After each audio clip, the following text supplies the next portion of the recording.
पुराने समय में किसी गांव में पति पत्नी सुखी जीवन जी रहे थे। पति दिन भर राजा के महल में मेहनत करके एक स्वर्ण मुद्रा कमा लेता था। उसे राजा भी पसंद करते थे क्योंकि वह बहुत ईमानदार था। उसकी पत्नी भी बहुत बुद्धिमान थी। एक दिन महल से घर लौटते समय में उस व्यक्ति को एक यक्ष मिला। यक्ष ने उस व्यक्ति से कहा कि मैं तुम्हारी ईमानदारी और मेहनत से खुश हूं, इसीलिए मैं तुम्हें सोने के सिक्कों से भरे 7 घड़े दे रहा हूं। जब तुम अपने घर पहुंचोगे तुम्हें ये घड़े अपने घर में मिल जाएंगे। यक्ष की बात सुनकर वह व्यक्ति प्रसन्न हो गया। राजा के सेवक ने घर पहुंचकर अपनी पत्नी को सारी बात बताई।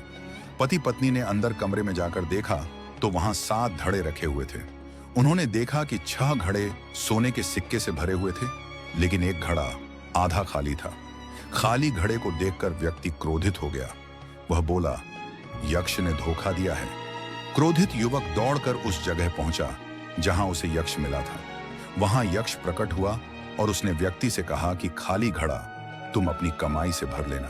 ये बात सुनकर व्यक्ति ने सोचा कि थोड़ा सा घड़ा भरने में कुछ दिन लगेंगे, मेरे पास बाकी 6 घड़े तो पूरे भरे हैं।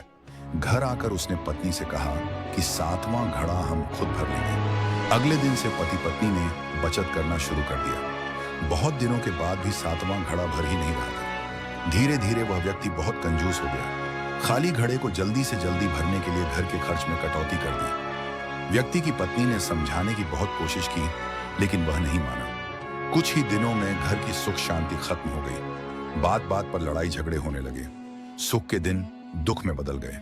जब राजा को मालूम हुआ कि सेवक के घर में धन की कमी हो गई तो उन्होंने 2 स्वर्ण मुद्राएं रोज देनी शुरू कर दी, लेकिन इसके बाद भी सेवक की हालत ठीक नहीं हुई। एक दिन राजा ने सेवक से पूछा कि क्या तुम्हें किसी यक्ष ने 7 घड़े दिए हैं? सेवक ने कहा कि जी महाराज। इसके बाद सेवक ने पूरी बात राजा को बताई।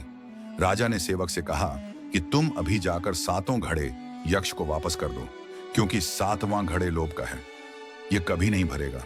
लालच की भूख कभी शांत नहीं होती है। सेवक को राजा की बात समझ आ गई और उसने 7 घड़े यक्ष को लौटा दिए। इसके बाद पति पत्नी दोनों सुखी हो गए। अभी तक आपने लाइक सब्सक्राइब